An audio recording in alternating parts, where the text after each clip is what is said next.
મારી એક્ઝામ ચાલુ હતી 3 થી 6 વાગ્યાનો અને 7:30 વાગે મારી જાલમપુર બસ મુકાઈ હતી એટલે હું બસમાં બેઠી 7:30 વાગ્યાથી બસ ઉપડી ત્યાંથી પછી હું આવી રંડાવાડાથી પછી મારા ભાઈને ફોન કર્યો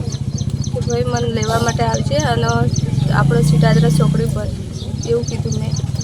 હા તો હું આવું છું પછી બસ એટલી વારમાં ફટાફટ 15 મિનિટમાં અહીંયા આવી ગઈ આપણે સીટાદરા ચોકડી પર એટલે પછી મેં ફરીથી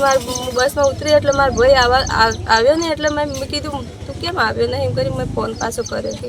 ક્યાં છે એમ તે કે મને હું ઘરે છું અને મારે થોડીક વાર લાગશે એમ નીકળતા એમ મેં કીધું તો તને ખબર નહીં અંધારું પડી ગયું એની કરી હું રડવા લાગી એટલે મારા ભાઈ કે તું રડી નહીં અને બીતી નહીં ને આપણે ગામ જ છે ને હશે ને બીક લાગે એમ મારા ભાઈ કહેતો તો મેં કીધું મેં બીક તો લાગે બહુ જ લાગે એમ કીધું પછી કંઈ વાંધો નહીં ફોન ચાલુ રાખે મેં ફોન ચાલુ રાખ્યો પછી થોડી વાર પછી આવ્યો ના લાગ્યો એટલે 10 મિનિટ જેવું થઈ ગયું એટલે પછી મેં ઘરે મારા મમ્મીને ફોન કર્યો કે નીકળી ગયો રાકેશ એમ કે હા નીકળી ગયો એમ પછી એટલી વારમાં રસ્તા ઉપર મેં દેખાયા એટલે પછી મારા મમ્મી ફોન કટ કર્યો અને પાછું રાકેશને ફરીથી મેં ફોન કર્યો કે રસ્તા પર આવી ગયો તું એમ હા હું આવી ગયો હા બાઇકનું લાઇટ પડે છે જો એમ મેં કીધું સારું આવી જાય પછી હું એ આવ્યો એટલે પછી બાજુ પર અમે બેસી ગયા પછી 3 જણ હા અમે 3 જણ આવ્યો અને મારા ભાઈ અને હું 3 જણ બેસી ગયા એટલે પછી એટલી વારમાં પહેલાં જે પેલો લારો છે ને એ ભાઈ કર્યો નામ છે એ આવ્યો પ્રકાશ કરી હા તો એ આવ્યો એટલે પાછળ આ લોકોની બાઇક જસ્ટ આ બાઇક ઊભી અને પછી એ છોકરાની બાઇક ત્યાં આવીને ઊભી હતી બાઇક ઊભી બરાબર બાઇક ઊભી એટલે પછી એમને આ બંને એવું કીધું કે નાનું છોકરું છે ને તું ક્યાં લઈને જાય અત્યારે મરી જશે ને પડી જશે ને તને ખબર નથી પડતી ને એમ તેમ તો પછી ઘરે મૂકી દે ને એમ તો તું ના હાસવે તો અમે ઘરે તારો ઘરે મૂક્યા ને બધું પછી કીધું એટલે પછી મારા ભાઈ તો લેવા માટે ગયો કે તું મારું છોકરું તને હું કામ આપું એમ તેમ બોલવા લાગ્યો પછી ધક્કો માર્યો પછી માર્યું ને એવું બધું કર્યું એટલે મને સહનશક્તિ તોય ને ના થઈ પછી આ પડે વચ્ચે પછી કે રવા દે રાખા એમ કરીને પછી અમે બેઠા બાઇક ઉપર બોલવા લાગ્યા તો બોલતા પછી એ જે છોકરો તે પાછી બાઇક જવા દીધી ગામમાં અંદર આવવા દીધી એટલે પછી અમારી બાઇક 2 મિનિટ જેવી 3 મિનિટ જેવી ત્યાં ઊભી હતી ચોકડી પર પછી અમે ધીરે ધીરે પાછા આવ્યા અહીંયા બબુ કાકાની દુકાન આગળ આવતા ને તો પછી એ હંતા રહ્યો ને પછી આવીને માર્યો બાઇક અમારી સ્ટોપ કરી નાખી હતી અને કે આજુબાજુ જવાનો રસ્તો બી નહોતો કેટલા માણસો થઈ હું રડી અમે 3 જણ હતા એ વખતે અને એ એક જ હતો એક તાર પદ્ધતિ બોલવાની ખોટી પડે જે છોકરું તો નહીં અને મારા ભાઈબંધ હતો એની બેનને લેવા જવાનું હતું અમારે એટલે અમે સીધા ગયા ફોન આવ્યો તો લગ્નમાંથી ડાયરેક્ટ અમે ગયા ગાડી લઈને હાઈસ્કૂલે લેવા ચોકડી પર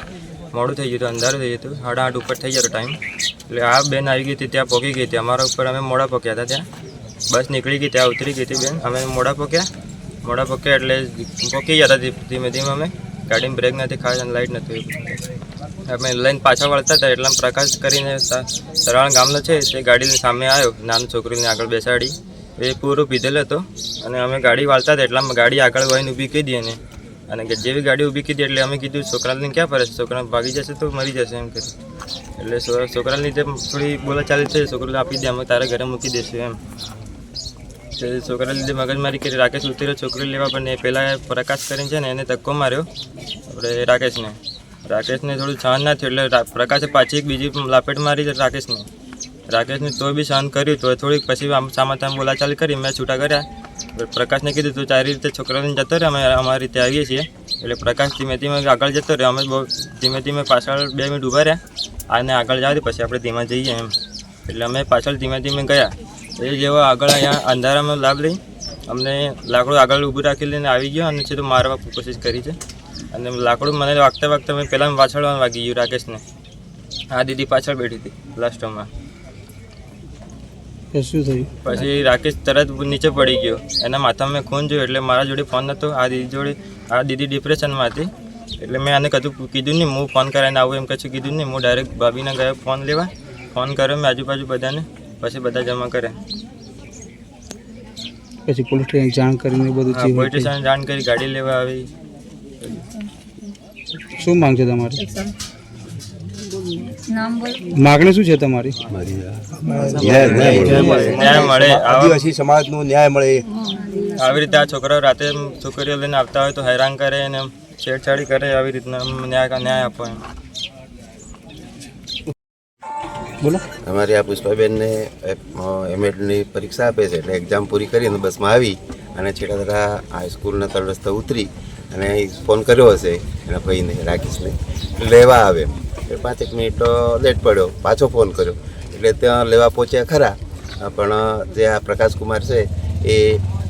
ત્યાં એની પાછળ ગયો છે એમ કહે છે અને ત્યાં થોડી બથા થઈ છે. આ પુષ્પા રડતી મેં સાંભળ્યું જ હતું પણ કોઈક હશે એમ કરીને મેં કંઈ રસ દીધો નહીં અને પાછળ આવતો અને અહીં બાબુ કદરના ઘરની જોડે એવું કંઈ બાજુ છટકાયું નહોતું અને સીધો આગળ આવી ગયો અને કંઈક બોથડ હથિયાર હતું એવું કે છે અને સીધું બોચી મારી દીધું નાના મગજ અને ત્યાં તે જગ્યા પર એક્સપાયર થઈ ગયું. હવે અમારે શું જોઈએ? અમારે ન્યાય જોઈએ અને આદિવાસી પ્રજામાં આવી રીતે બનતો હોય, આવા તત્વો આ રીતે કરે, મા બાપને કીધું ન માનતા હોય તો એના માટે સરકાર અમને પૂરેપૂરો ન્યાય આપે, એ જ મારી આ ઈચ્છા છે.